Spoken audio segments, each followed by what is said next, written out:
Le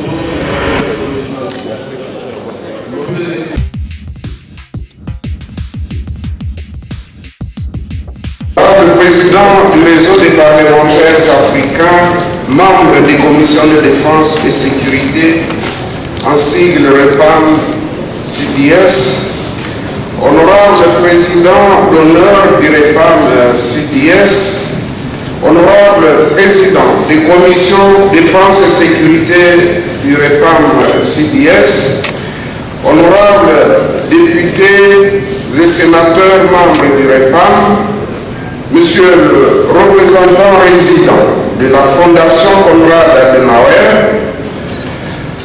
distingués invités, mesdames et messieurs, en vos titres et qualités, tout protocole observé. C'est pour moi un honneur, un privilège de prendre la parole devant vous dans cette pittoresque salle de l'hôtel Pullman pour clôturer les travaux de la 6e édition de la conférence du réseau des parlementaires de la Commission Défense et Sécurité REPAM-CDS en sigle ayant pour thème majeur intitulé Dialogue sécuritaire Afrique-Europe à l'ère d'une nouvelle rivalité géopolitique. Comment améliorer concrètement la coopération.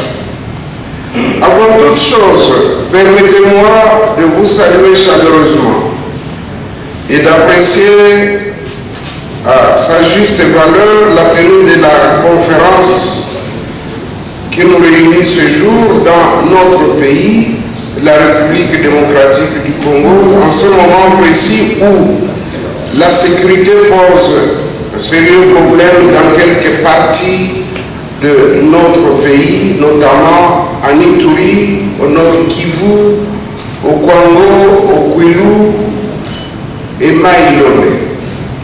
Point de besoin de rappeler que cette problématique de crise sécuritaire nous préoccupe tous.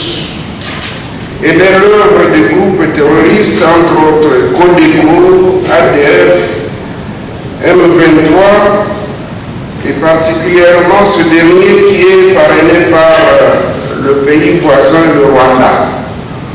C'est à ce titre que son Excellence, M.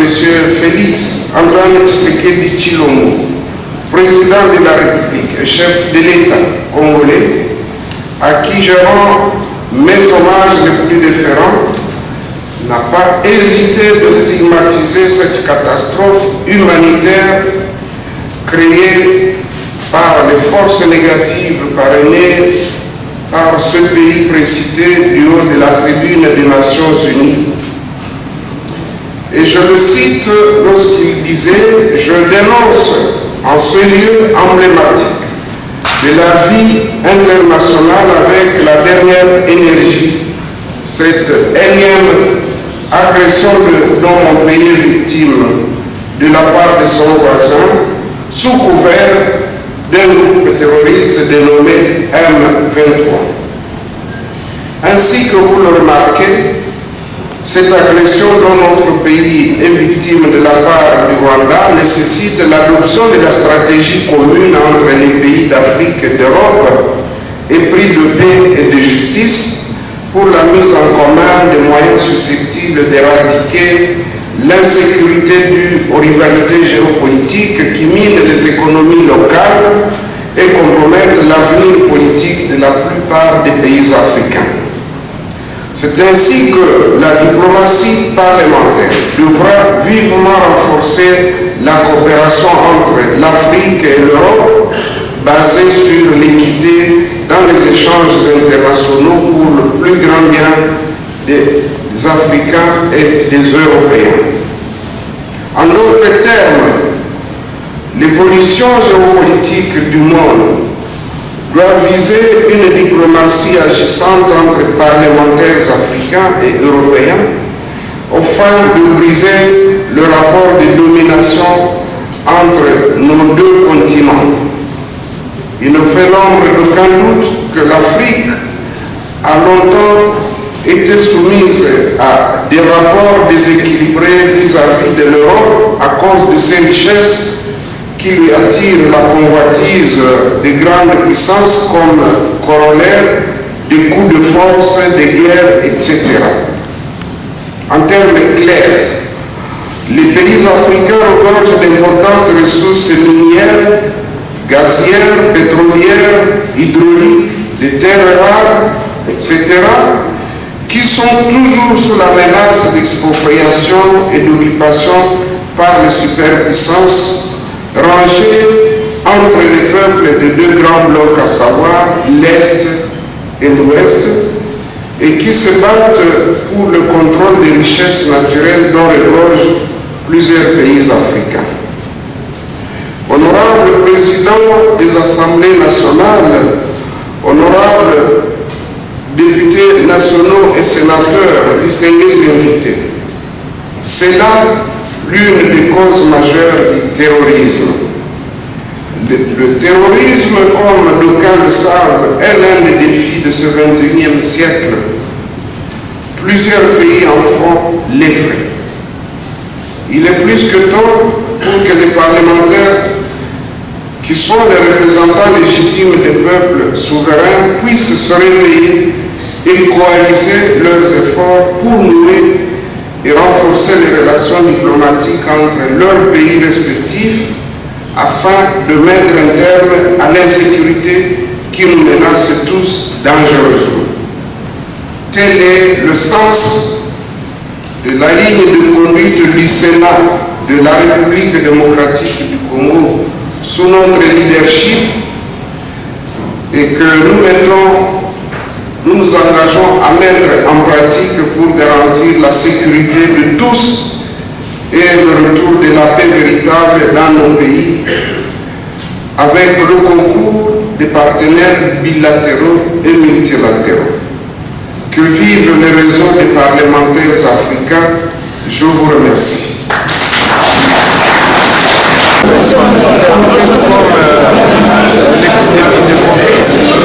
Et donc, au moment où tout le monde est concerné par le terrorisme, il est tout à fait normal que les efforts soient conjugués de manière à ce que et nos peuples, et nos services, et nos parlements, et nos gouvernements se mettent tous ensemble pour lutter contre ce fléau qui est en train de terroriser l'Afrique, l'Europe et le monde entier.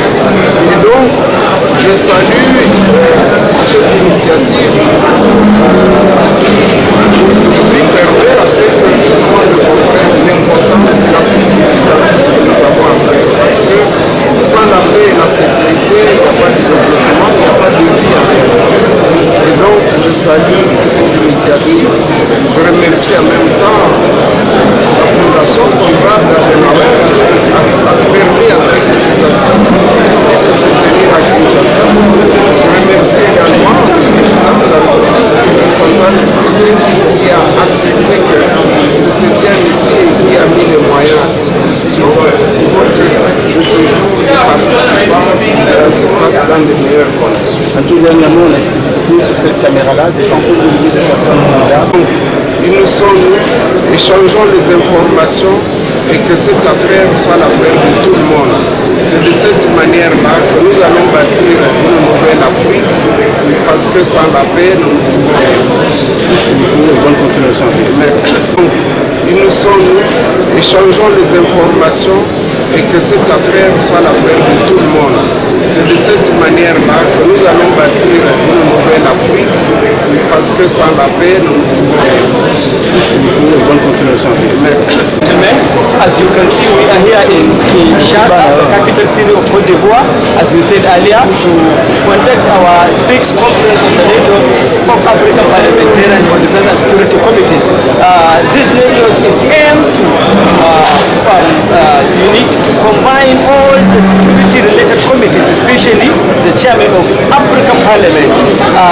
Today we have the representative of more than 30 African parliamentarians here, and this is the 6th, and the fifth one held last year October in Abuja, Nigeria, where we agreed that we are going to do it the next one, which is the 6th here. in the Kinshasa Republic, Democratic Republic of Congo, where we elected the new president who is going to take over from me in December, God willing. As I said earlier, the aim of objective each year has its title of that conference. The title of this year's conference is how we can be able to strengthen the cooperation between European Parliament and the African Parliament. Because we just can't do, as I said in my speech, the issue of insecurity is invisible in 21st century. We have to have our own, we have to understand ourselves as Africans, then we can see how we can be able to make a cooperation from our counterpart in the Europe and the eastern part of the world. That's the basis, and we exchange ideas, papers were presented on different topics, and I can even say different moderators contributed in the topics, they presented the papers, and we exchange ideas, communicates were issued, and we are inshallah going to decide which country is going to host the 7th conference. That's all about it. The mandate is for how many years?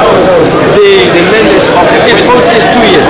Yes, but we are going to affirm it in December in Abuja this year, December, in the next 4 months, so that all the community will going to agree and adopt it, inshallah. Thank you so much. Et si je savais la réponse à la question, comment est-ce qu'on pouvait terminer ce conflit qui dure depuis des décennies, je dirais très probablement un candidat pour le prix Nobel de la paix. Mais ce qu'il faut faire, et ce qu'il est évident, les solutions ou les moyens qu'on a utilisés jusqu'à présent n'ont pas apporté à une solution de ce problème. Et j'ai discuté avec les collègues africains pendant ces 3 jours et on a essayé de réfléchir peut-être à des nouvelles approches, comment on pouvait résoudre ce problème.